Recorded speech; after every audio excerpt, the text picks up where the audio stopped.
I would like to welcome my panel, and that is Mike Butcher first. He was not in the program, he joined us spontaneously. Give it a hand, please. Give him a hand.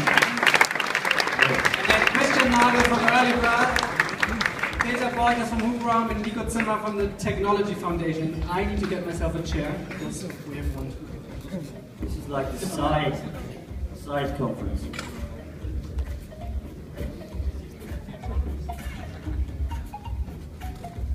Okay, great to have you. We're going to talk about Berlin. That's nice. We haven't talked about that before.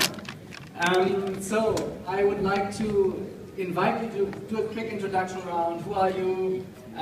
What are you doing here? And then we can jump into the topic. Mike, do you want to start? Hello, I'm Mike Butcher, editor-at-large of TechCrunch. It's a small blog talking about startups, and I'm a co-founder of techcrunch, which is launching in Berlin later this year, hopefully. Christian Nagel, partner with Early Bird.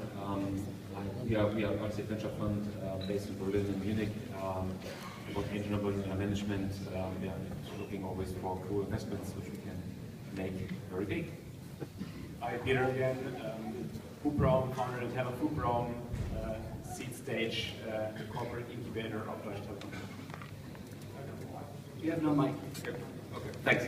Yeah, I'm Nicholas. I'm the president of the Technology Foundation Berlin. What we are doing is we are the strategic agency of Berlin, and we own roughly 1/3 of Berlin Partner, which is our economic development agency here in Berlin. And I'm founder of Liberio, which is a Berlin-based startup dealing with digital publishing. Cool, thank you. So let's start with you, Mike. I saw you the first time in Berlin in 2011. I think that was one of the first times you've been to Berlin. I don't think the first Bullshit. time. Okay, you were perceived one of the first times to be in Berlin and to actually look at the Berlin startup scene. And No. Let me correct you. I ran the first TechCrunch meetup here, and I think it was in 2008. With Plister. With was it Plister, those guys? And we had about 300 people turned up. The PA failed. We did it near the town hall somewhere. And then we all went to white trash and got trashed. It was great fun. But that was one of the first, the founders of SoundCloud met at that event, actually, which was great fun. So then I began my interest in Berlin. But ask me a question. So yeah, what's your take on Berlin? I mean, you are from London. You see the scene developing. What do you think? Well, we could say, cover off a few fairly obvious statements, such as, well, there's nothing really here. There's a bunch of coffee shops and some artisans. No, I'm joking. I think that the exciting thing about a city like Berlin is it's almost the newest city in Europe. It's come out of an incredible period of history, and has found its feet and is now looking for the next thing. In a way, Berlin is continually regenerating and remaking itself, and that's what's going on right now. And so I think that's very exciting. Now, I think without I don't want to kind of go monologue, but basically I think there are advantages to Berlin, some disadvantages, and also I've got a few things to say about how it fits into the jigsaw, not only in Europe, but also the global platform of the global world that we all want to be part of. But I think there's a lot to be optimistic about, absolutely. Okay, Christian, you've moved Early Bird from Munich to Berlin. Why, and what do you see coming in the city within the next 5-7 years? Well, we moved from Hamburg to Berlin, so let's eat better. Well, I mean, the main reason is that things are happening here. This is really why we moved here, and we started opening an office here 3 years ago and realized that we spend most of our time here, and obviously that we decided to move our Hamburg office to Berlin and concentrate really our activities in Berlin, and for good reasons, as Mike mentioned, and everybody knows, things are happening here, and I think Berlin is developing to the European startup hub. At least it's on a good way. Let's see how London develops, but at least it's on a good way, and I think it's not so much either or. It's most important that it's happening here. And how, Peter, how does, you've been fighting for quite some time within Deutsche Telekom to do something with startups. How did that work out, and are you happy with the last 2 years? I'm totally happy, yeah. I mean, it was a long journey to build Hubraum, and eventually it Kickstarter, also with the support of our CEO, René Ullmann. It's always very important to have the top level of a large corporation behind you if you're doing something crazy and something that is untypical for a large corporation. So that was very, very good, and yeah, I'm happy with the development so far. Thanks. Nico, you don't have a mic. You get my mic.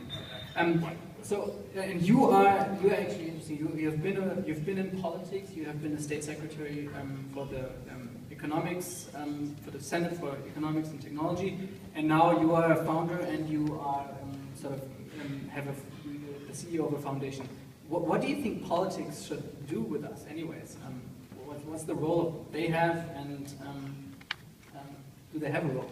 Yeah, they certainly have, but I would say it's a little bit different from what politicians usually think that they should do.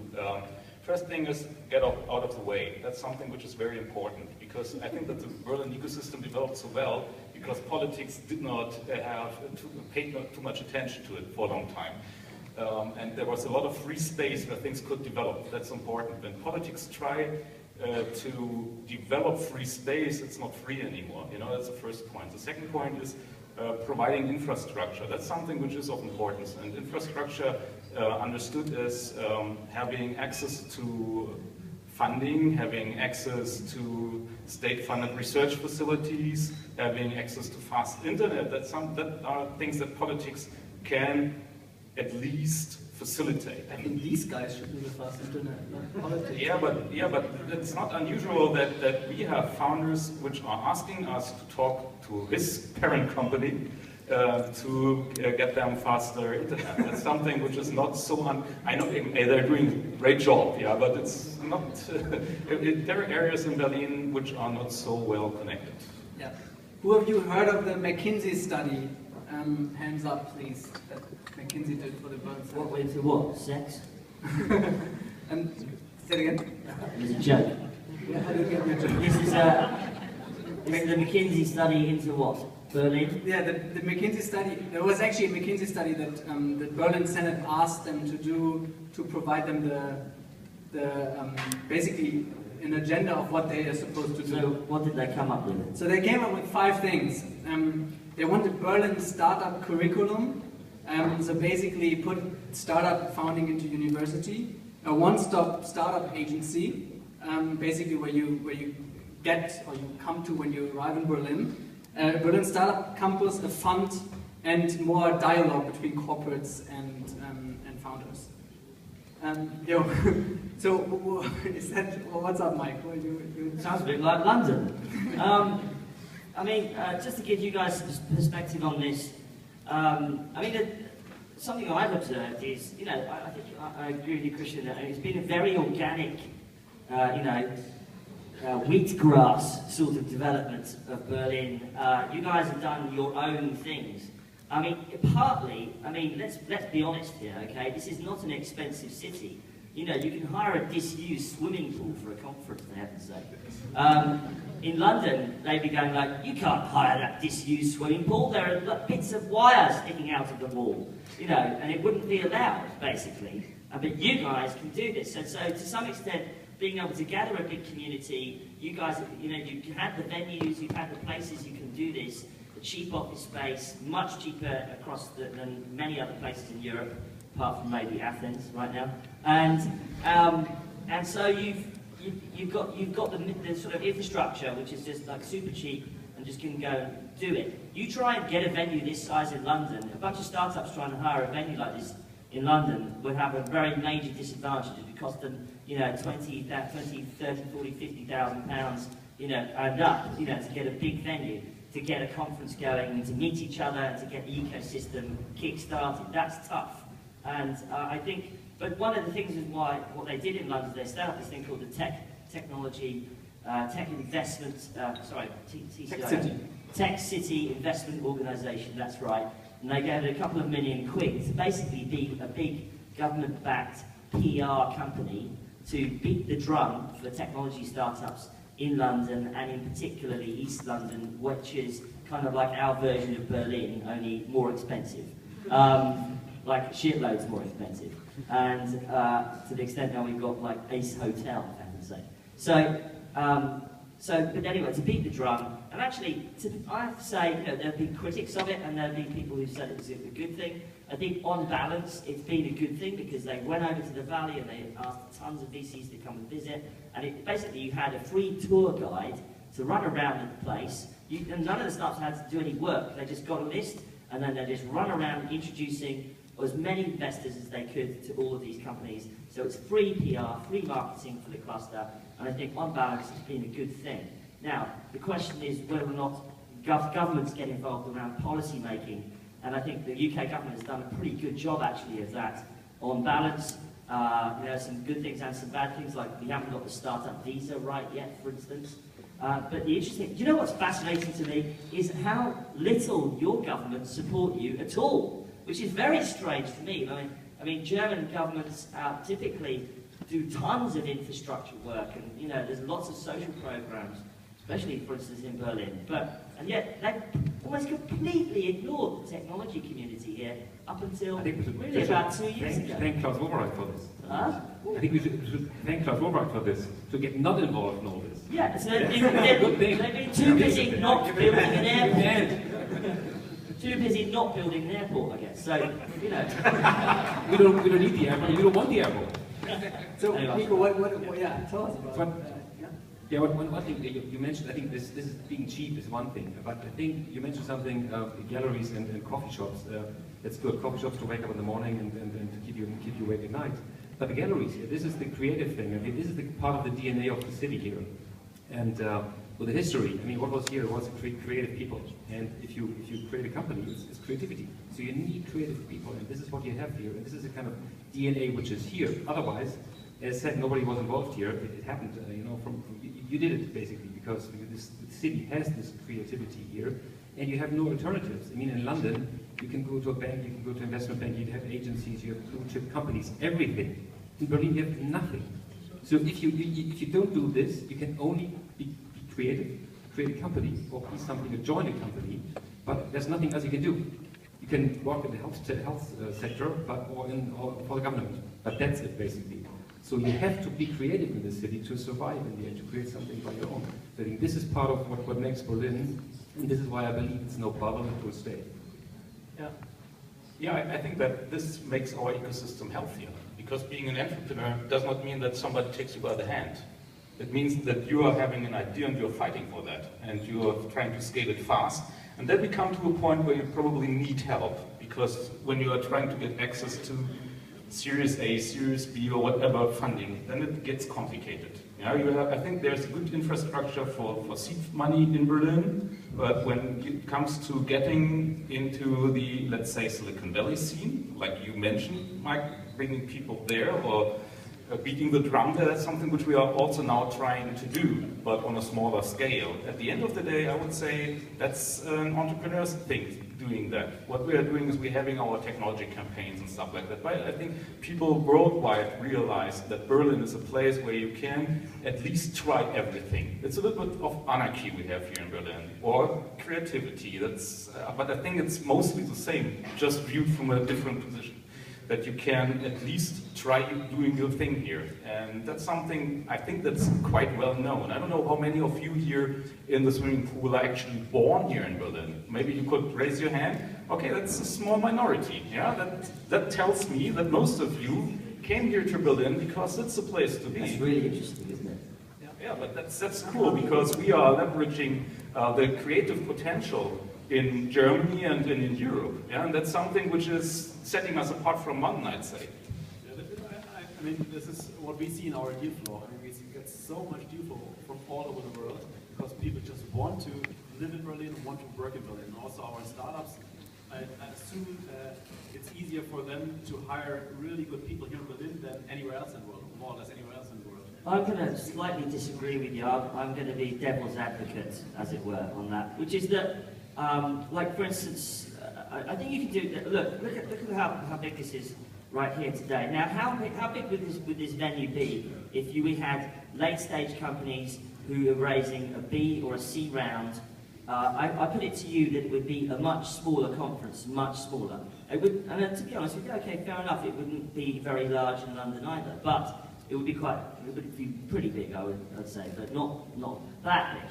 But so one thing that is concerning to me, it's not just the Berlin issue, and I think also we should just move the discussion on not just to be about Berlin, but about Europe and scaling from Europe, which is getting a layer of executives of experienced technology CEOs, experienced technology CMOs, CTOs, people who are very, very high up in technology organizations to join companies which are getting scale and getting traction and doing well. And I think, when you look at people like that, those guys want, high-class schools for their kids and jobs for their partners, and they want to go to a city, where, it's going to be, very, very, something that they're used to. Now, you're going to get people to come to Berlin to do that. You're going to get people to come to lots of major cities in Europe to do that. But I put it to you, the big global cities like London, New York, San Francisco are places where massive talent is already existing, especially via other industries like finance, etc. And I think it's when you get to that point that it doesn't become just the thing that we have to be in Berlin, but we're going to have a big office in London, and a big office in Berlin, and a big marketing office or a big engineering office in the Valley, in San Francisco as well. Okay, that's, I think, how you get global technology companies. Yeah, I totally agree with you, and I think one other part which is really missing so far is where are the billion-dollar plus exits? And I think once they are there, I think you will also attract this management more to Berlin because they realize this is going to happen here. But this is a very, very important point which is still missing, and we obviously see some companies who are the candidates? Have the potential. Well, I mean, the Zalando valuation we know it's more than $1 billion. Hopefully that sustains and they will really make an exit. I think this is so. That's why I would say the proof point needs to come. But not still not from e-commerce. I mean, well, it can come from whatever. It has to come. It's so important because otherwise the proof point will not come. The people will say, and the money also will, especially the money, will shy away because they realize, okay, all these 50 to 100 million exits. I mean, this sounds a bit arrogant, but it's true. They don't care. Nobody cares. If a fund has a 20% stake in a 100 million company, who's 20 million. Well, the investors in the end. The investors behind us, the venture funds. So because we, in the end, are in the same situation like you startups. We have to go fundraise. We have to go fundraise every year. So the same situation. And that's why we only get our investors if we create good returns. The good returns we can only create if we have great exits. And great exits means for us 500 billion plus exits.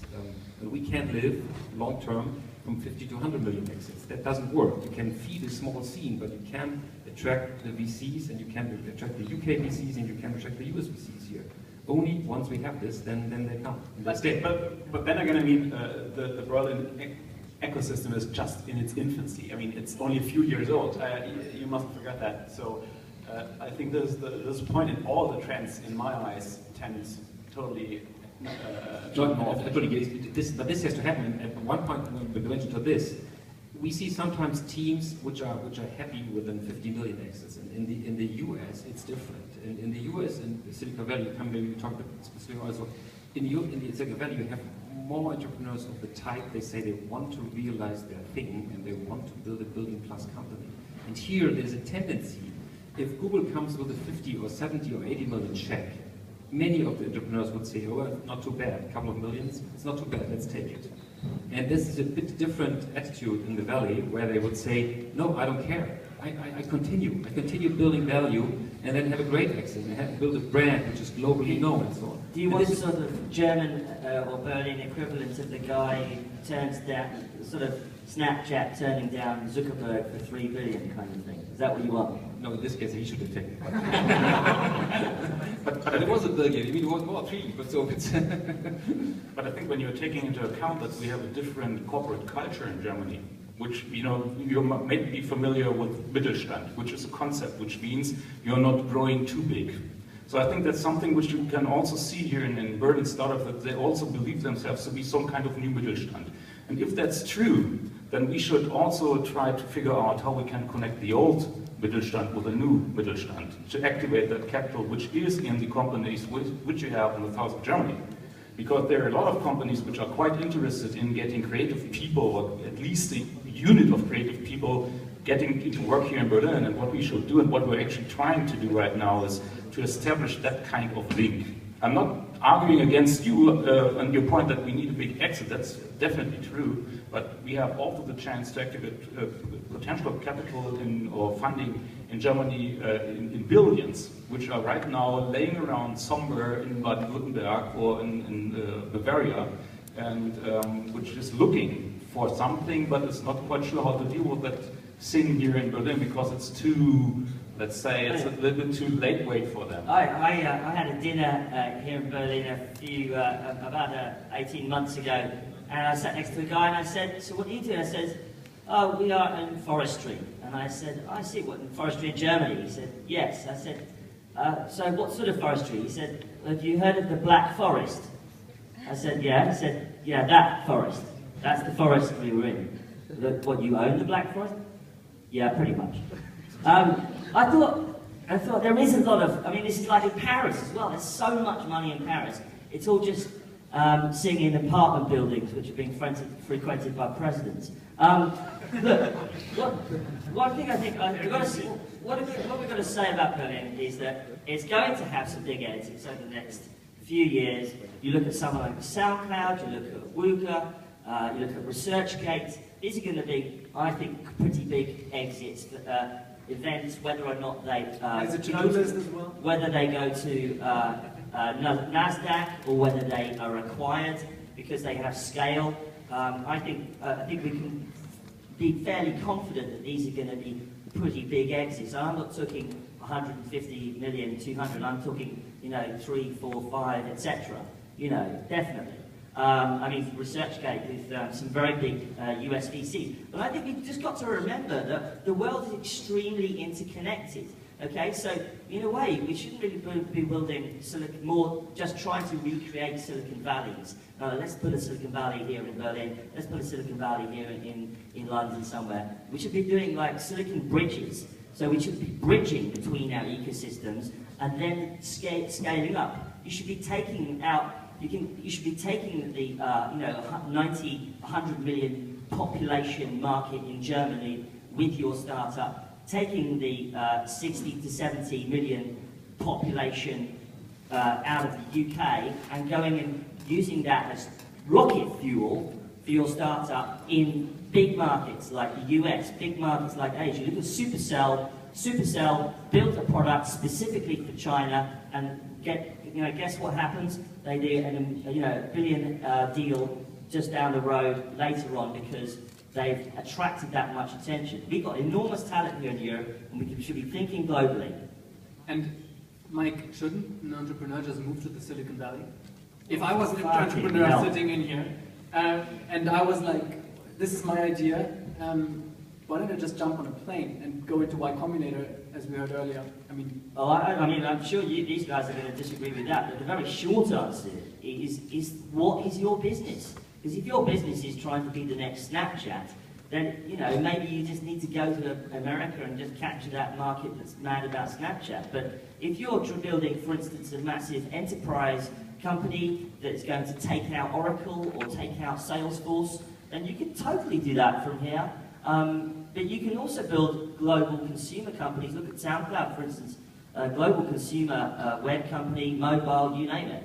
WUKA as well. So, you can absolutely do this. You've got to be smart about it, though. And you have to have an international perspective, international investors, and, let's do it together. What do you think? What do the others think about that question? I absolutely agree. I mean, you can't do it here. I mean, obviously you have to be present in the US at the stage, and rather sooner than later. So that's important. So you have to have some presence set up. It's so tough. It's much more expensive. It's so tough to hire people, because we have all the big incumbents around. It's much easier basically to start here, build here, in this very smart way, with less capital needed, and then tap into the US. But then you have to early on tap into the US network and the system there. Otherwise, you're going to fail because others will then copy you and create something with more money, be better connected. So I think starting early in the US is important. So that's one thing the city could do, just take planes and drive all the entrepreneurs over to learn and come back. And You don't need this city for that. I mean, people can just enter a plane and fly over. But what we actually do is that we are now having agreements with the economic development agencies in New York, for example, and San Francisco and Washington, that we are having such kind of deal, you know, like the Bartleby one. You are going to open an office in the US as a Berlin-based company, then they will help you, and vice versa, we will do the same. So that's the bridging Mike is talking about. I think this is a very interesting trend, and if you look at some of the London companies, some of them have started to go, you know what, we don't really need to be in the Valley, we need to have a presence in the Valley, I need to be there, so a founder needs to be there every 4 to 6 weeks, networking, making sure everyone remembers him or her, but also putting in offices in New York is now becoming a very viable thing for European companies. And because of the time zone advantage of being able to work with your teams back in Europe, and to some extent, London and Berlin are kind of racing, trying to compete, almost competing for New York to some extent, wooing New York as a kind of a sister or brother ecosystem to scale from. But I think also, London, Berlin, and New York make a great sort of, tripod, as it were, of an interesting network. And New York is a great example. I mean, New York 10 years ago, there was hardly any ventures. There were hardly any startups. There was nothing. There was the East Coast scene was in Boston, if at all, and the rest was in the Valley. Now, since 10 years, it has really emerged and being one of the hottest spots, I would say, especially for social things and so on. So this has developed in probably less than 10 years to an enormous, solid, and amazing ecosystem. Good role model for Berlin as well. Absolutely. Yeah. Cool. So what do you think does Berlin look like in 2020? I mean, I think office rents go up, housing goes up, food prices go up, and also salaries go up. I mean, we are not far from actually growing that to. These are always mentioned as the competitive advantage of Berlin, but it looks like the trend is going to be merging that. What's good Berlin look like in 7 years? I wouldn't be actually too worried about prices. I mean, sure, cost of living is going up here, but if you compare to other cities, which you just mentioned, London, New York, I mean, we're far away from that, and they are also, prices are also increasing there. If you look at the city, I mean, the city still has, I think, less inhabitants than after the Second World War, and all the other cities have grown dramatically since then. So there's still a big potential within the city. So I wouldn't, sure, unfortunately, prices will raise, but I wouldn't see this develop into a disadvantage over time. So that's, I think, it's not going to happen. I mean, I hope that there will be some decent exits until 2020. I hope earlier. Until. And from people who really are willing to move all the money back into the system, or a large chunk of the money back into the system. Yeah.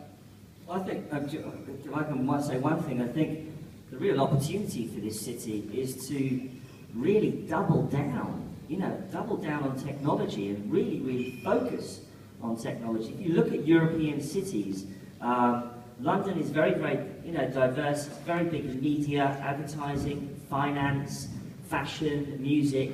So that is an advantage because all of the big players have their major headquarters there, their major international headquarters, certainly if they're not from the UK, but very often international headquarters are there. Very big offices, very big corporate. But the tech scene, therefore, in London has to fight for attention.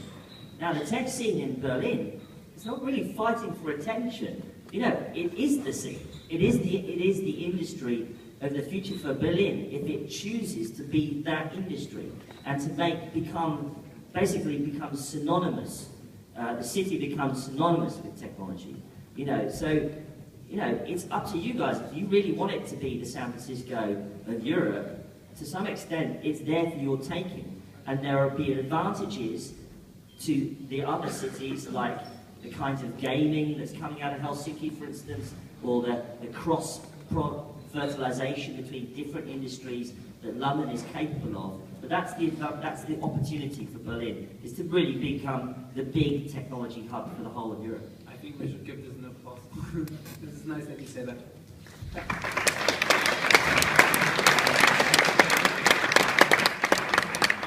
I think what you said, doubling down, is I think really important, especially here in Germany, where we were the tendencies with this regional principle that we sprinkle around the money to everyone. So I see now Frankfurt having some ideas of creating whatever, you know, and Munich is obviously looking to Berlin and asking, okay, what can we do to keep up with Berlin?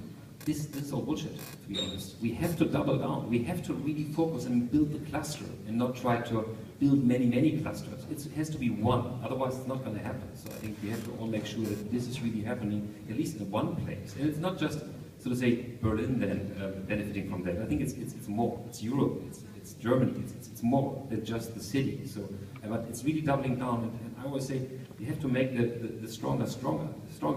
So it's not that you have to give, obviously you have to also support the weaker, but you also have to make the strongest stronger. Otherwise, we're not going to make it. What we also will have is that we are trying to bring those points from the McKinsey study to reality. What we're doing right now is that we are now planning how to establish that one-stop agency, which is, I think, one of the most important parts. When you're talking about red tape in Berlin, it's still a problem. So that's something like cutting through it. And the second point will be having a, let's say, venue for startups, which is also dealing with the matter of fact that we are, of course, raising rents in Berlin. And we are right now discussing how we can potentially deal with Tempelhof Airport as a place where we are not doing the same like in Silicon Roundabout, that we are giving a lot of money, but we would offer someone who is willing to develop something there, parts of the airport, just to have a place which is, I think it's an internationally well-known monument for freedom, and that's something I think which resonates with a lot of startup spirit. So I think it's another important point to have some visible points in Berlin where you can say, okay, that's when you want to meet startups, and that's one of the places apart from St. Oberholz or Stadtbad Wedding. Cool. We're running a little over time, but I still would like to open for 3 short questions. It needs to be really short, directed at one panelist,